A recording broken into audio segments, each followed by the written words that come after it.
ഞങ്ങളെ കൊച്ചു വീട്ടില് ദീപങ്ങൾ കാണാമോ?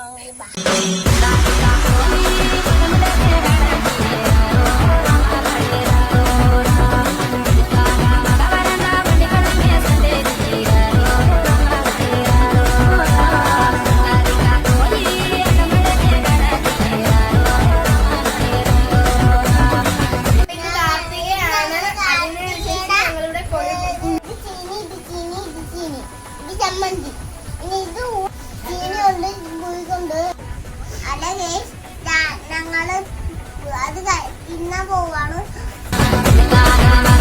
വെള്ളം കുടിക്കാൻ പോകും. ശരി നീ വേണമെങ്കിൽ വേണ്ട മതി. ശരിയുണ്ട് രണ്ടുപേരും ഇപ്പൊ ഓടിയതുള്ളൂ. ഞാൻ ഇത് തിന്ന്